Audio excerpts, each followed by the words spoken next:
So my OnePlus Nord arrived today after a long wait, and I went to grab the box to get it unboxed.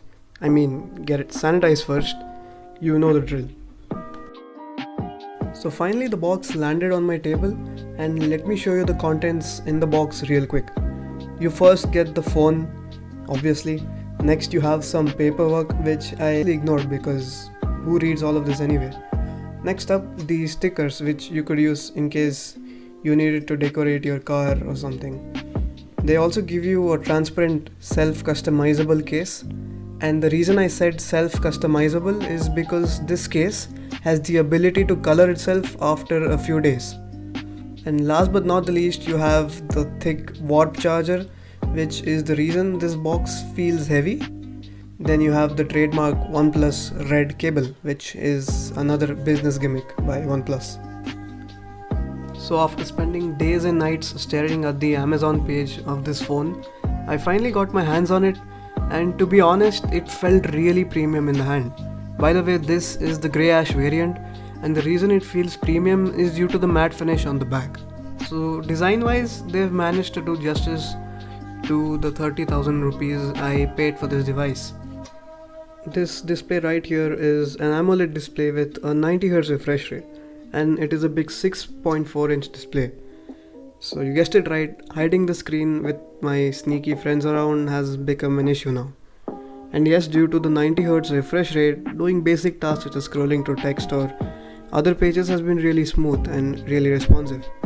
So now I've got a reason to waste some time on Instagram, which I have been doing for the past few days.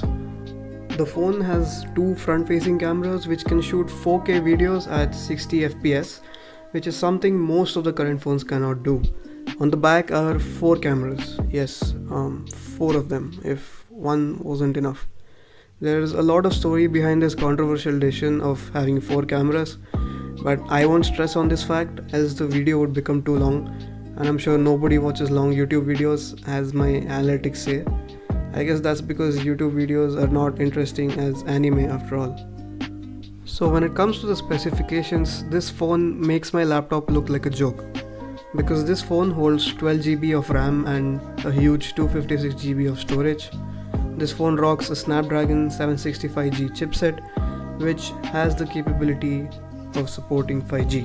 And since 5G is still the future, I could very well flex my phone in front of the others now. So thanks to all of these huge numbers, the performance of my phone has been really good. And I've tested out most of the games on this, and fortunately, they happen to run without any hiccups. So yes, games like COD Mobile or PUBG have been really butter smooth. Apps load up really quickly thanks to the good RAM management on this phone. So if I happen to start a gaming channel in the next few days, don't ask me why, cause you now know it. Coming to the less major part, this phone does not have a headphone jack. That's not much of a concern really, because that has been a trend with the phones which are getting released nowadays. Other manufacturing companies just happened to copy Apple, and then this trend came into existence.